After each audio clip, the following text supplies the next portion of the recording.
Belicena Vilca es la última descendiente de un antiguo linaje portador de un secreto mortal. El secreto consiste en el instrumento de un antiguo misterio, tal vez del más antiguo misterio de la raza blanca. Tal instrumento permite a los iniciados hiperbóreos conocer el origen extraterrestre del espíritu humano y adquirir la sabiduría suficiente como para regresar a ese origen, abandonando definitivamente el demencial universo de la materia y la energía, de las formas creadas. Pero ¿cómo llegó a las manos de Belicena el poder de este instrumento? Para aproximarse a la respuesta directa, habría que remontarse a miles de años atrás, hasta la época de los reyes de su pueblo, aquel pueblo que habitaba en la península ibérica. Poco se sabe actualmente de los íberos, pues todo cuanto a ellos se refería, especialmente a sus costumbres y creencias, fue sistemáticamente destruido u ocultado por sus enemigos.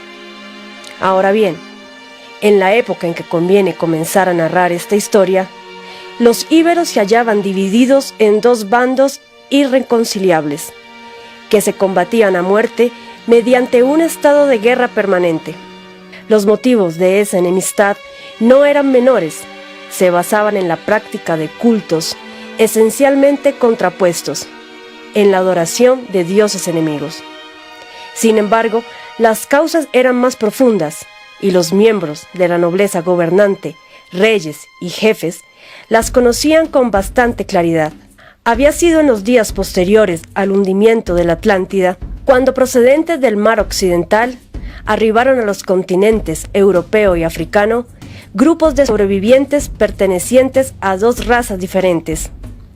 Unos eran blancos, semejantes a los miembros de su pueblo, y los otros eran de tez más morena, aunque sin ser completamente negros como los africanos.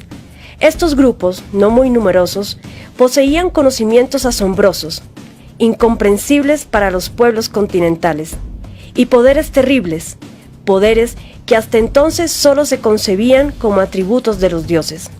Así pues, poco les costó ir dominando a los pueblos que hallaban a su paso, y se dice que hallaban a su paso porque los atlantes no se detenían jamás, definitivamente en ningún lugar, sino que constantemente avanzaban hacia el este. Mas tal marcha era muy lenta, pues ambos grupos se hallaban abocados a muy difíciles tareas, las que insumían mucho tiempo y esfuerzo, y para concretar las cuales necesitaban el apoyo de los pueblos nativos.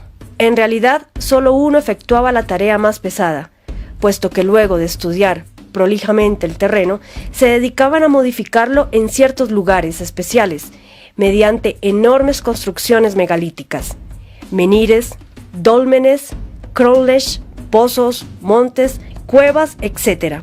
Aquel grupo de constructores era el de la raza blanca y había precedido en su avance al grupo moreno.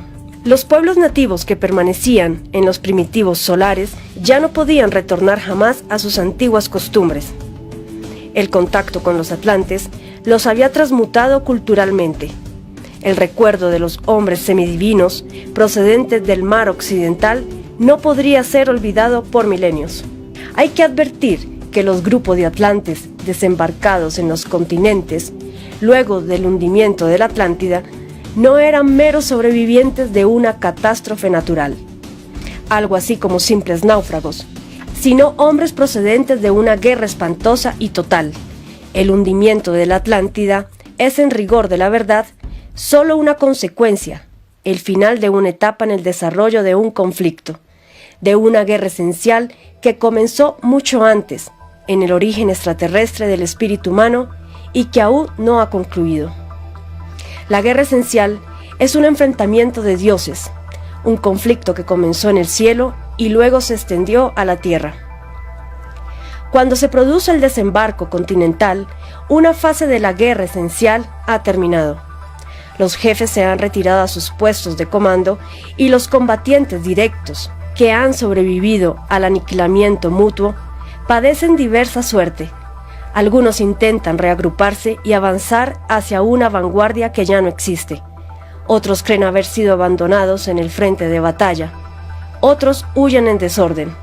Otros acaban por extraviarse o terminan olvidando la guerra esencial. En resumen, los dioses habían dejado de manifestarse a los hombres, porque los hombres habían fallado una vez más. No resolvieron aquí el conflicto. Pero los dioses se habían enfrentado por razón del hombre, porque unos dioses querían que el espíritu del hombre regresase a su origen, más allá de las estrellas, mientras que otros pretendían mantenerlo prisionero en el mundo de la materia.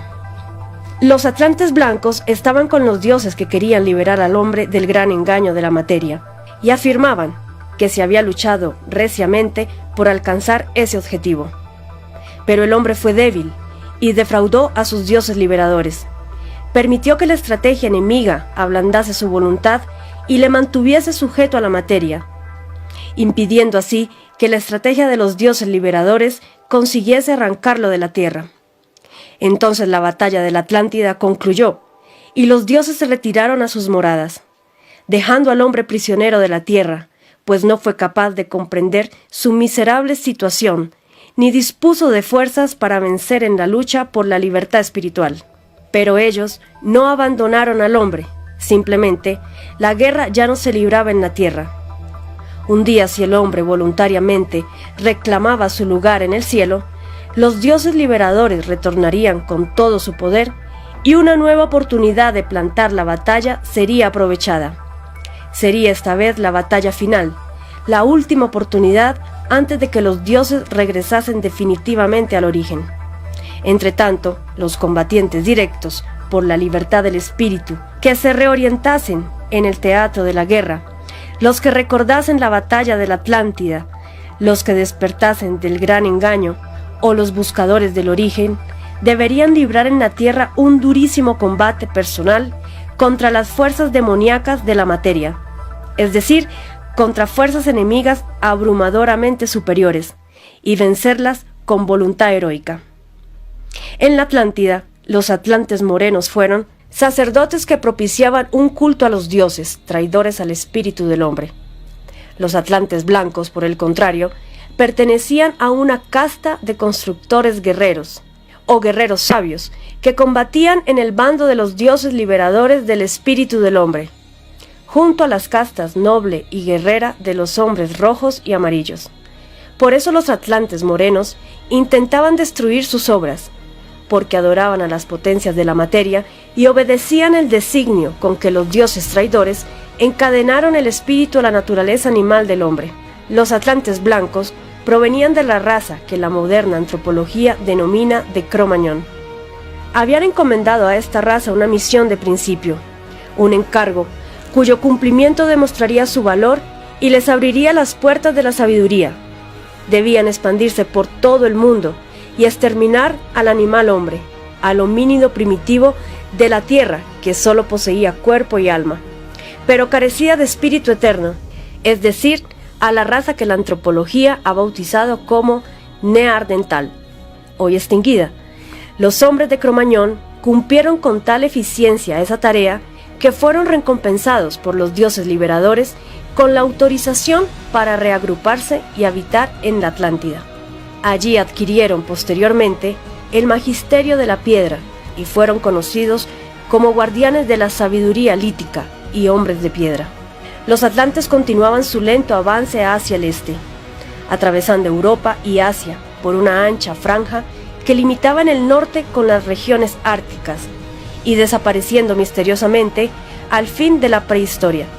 Sin embargo, tras de su paso, belicosos pueblos blancos se levantaron sin cesar, aportando lo mejor de sus tradiciones guerreras y espirituales a la historia de Occidente. Pero, ¿a dónde se dirigían los atlantes blancos? A la ciudad de Katagar o Agartha, el refugio de algunos de los dioses liberadores, los que aún permanecen en la tierra aguardando la llegada de los últimos combatientes. Aquella ignota ciudad había sido construida en la tierra hace millones de años, en los días en que los dioses liberadores vinieron de Venus y se asentaron sobre un continente al que nombraron Hiperbórea, en recuerdo de la patria del espíritu.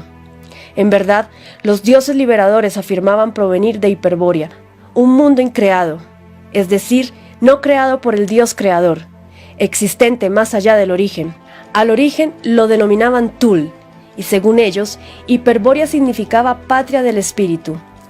Había así un Hiperbórea original y una Hiperbórea terrestre, y un centro isotrópico, Tul, asiento del Graal, que reflejaba el origen y que era tan inubicable como este.